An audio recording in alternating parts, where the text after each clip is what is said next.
Hi friends, എല്ലാവർക്കും നമസ്കാരം. നമ്മൾ ഇന്ന് വന്നിരിക്കുന്നത് വളരെ ഈസിയായി തയ്യാറാക്കാവുന്ന ഒരു ഈവനിങ് സ്നാക്കിൻ്റെ റെസിപ്പി ആയിട്ടാണ്. അതെ, മലബാറിൻ്റെ സ്വന്തം ഉന്നക്കായ. അപ്പോൾ ഒട്ടും വൈകാതെ നമുക്ക് വീഡിയോയിലേക്ക് പോകാം. ഉന്നക്കായ ഉണ്ടാക്കുവാൻ വേണ്ടി നമ്മളിന്ന് ഇവിടെ എടുത്തിരിക്കുന്നത് 3 നേന്ത്രപ്പഴമാണ്.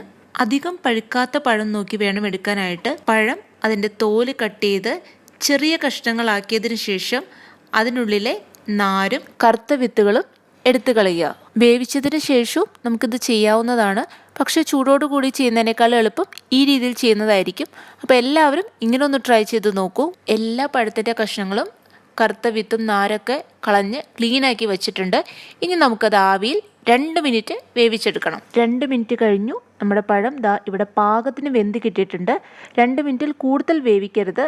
അങ്ങനെയായാൽ അത് കുഴഞ്ഞു പോകാനായിട്ട് ചാൻസ് ഉണ്ട്. ഇനി നമുക്കിതിനെ നന്നായിട്ടൊന്ന് ഉടച്ചെടുക്കണം. ഞാനിവിടെ ഒരു സ്റ്റീൽ ഗ്ലാസ് വെച്ചിട്ടാണ് ഉടച്ചെടുക്കുന്നത്. ചൂടോടുകൂടി തന്നെ ഉടച്ചെടുക്കണം. ഒട്ടും തന്നെ തരികളില്ലാതെ വേണം ഇത് ഉടച്ചെടുക്കാനായിട്ട്. അതിനുശേഷം ഇത് നന്നായിട്ട് കുഴച്ചെടുക്കുക.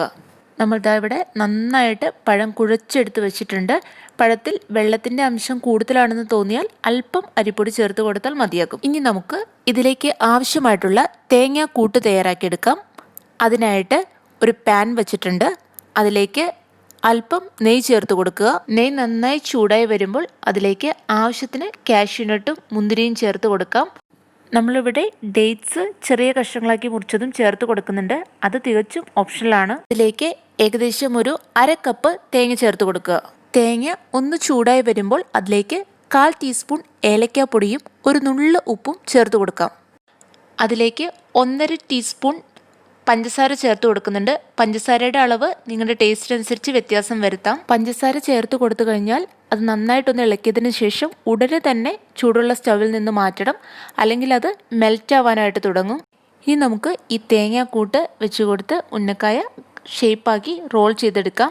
നമ്മൾ നേരത്തെ തയ്യാറാക്കി വെച്ചിരിക്കുന്ന മാവ് ചെറിയ ഉരുളയായിട്ട് എടുക്കുക. അതിനുശേഷം ഇതുപോലെ ഒന്ന് പ്രസ് ചെയ്ത് കൊടുക്കുക. ഒരുപാട് കനം കുറച്ച് പരത്തിയെടുക്കരുത്. അങ്ങനെയാകുമ്പോൾ ഫില്ലിങ്സ് നിറയ്ക്കുമ്പോൾ പൊട്ടിപ്പോവാൻ ചാൻസ് ഉണ്ട്. ഇതിലേക്ക് ആവശ്യാനുസരണം തേങ്ങാക്കൂട്ട് നിറച്ച് കൊടുക്കാം. അതിനുശേഷം ഇതുപോലെ എല്ലാ സൈഡും പതുക്കെ ക്ലോസ് ചെയ്ത് കൊടുക്കുക. ഇനി നമുക്കിതിനെ ഒന്ന് ഷേപ്പാക്കി എടുക്കാം. അതിനായിട്ട് കൈ കൂപ്പുന്ന പോലെ വെച്ചിട്ട് അതിനുള്ളിലിട്ട് ഒന്ന് റോൾ ചെയ്ത് കൊടുത്താൽ കറക്റ്റ് ഷേപ്പായിട്ട് കിട്ടും.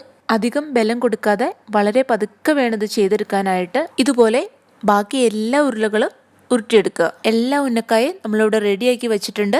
ഇനി നമുക്കിതിനെ ഒന്ന് ഫ്രൈ ചെയ്തെടുക്കണം. അതിനായി ഒരു പാനിൽ എണ്ണയൊഴിച്ച് ചൂടാക്കാൻ വയ്ക്കുക. എണ്ണ ചൂടായി വരുമ്പോൾ നമ്മൾ റോൾ ചെയ്ത് വെച്ചിരിക്കുന്ന ഉന്നക്കായ അതിലേക്ക് ഇട്ട് കൊടുക്കുക. നിങ്ങൾ നോൺ സ്റ്റിക്ക് പാൻ അല്ല യൂസ് ചെയ്യണമെങ്കിൽ ഇട്ട ഉടനെ തന്നെ ഒരു സ്പൂൺ വെച്ച് ജസ്റ്റ് ഒന്ന് ഇളക്കി കൊടുക്കണം. അല്ലെങ്കിൽ അത് അടി പിടിക്കാനായിട്ട് ചാൻസ് ഉണ്ട്. ഇത് പെട്ടെന്ന് തന്നെ റെഡിയായി കിട്ടും കേട്ടോ. നമ്മൾ ഓൾറെഡി പഴം വേവിച്ചെടുത്തതാണ്. ഇതിൻ്റെ കളറ് മാറി വരുന്ന അത്രയും സമയം ആവശ്യമുള്ളൂ. നമ്മുടെ ഉന്നക്കായ ഇവിടെ റെഡി ആയിട്ടുണ്ട്. ബാക്കിയുള്ള ഉന്നക്കായും ഇതുപോലെ തന്നെ ഫ്രൈ ചെയ്തെടുക്കുക. ഈ കൊറോണ പീരീഡിൽ വളരെ ഹെൽത്തിയായി അതേസമയം ഈസിയായി നമ്മുടെ കുട്ടികൾക്ക് ഉണ്ടാക്കി കൊടുക്കാൻ പറ്റുന്ന ഒരു ഈവനിങ് സ്നാക്കാണ്. എല്ലാവരും ഇതൊന്ന് ട്രൈ ചെയ്ത് നോക്കണം. നിങ്ങളുടെ അഭിപ്രായങ്ങൾ അറിയിക്കണം. അപ്പോൾ മറ്റൊരു കിടിലൻ വീഡിയോയുമായി ഞങ്ങൾ വരുന്നത് വരെ എല്ലാവർക്കും ബായ്.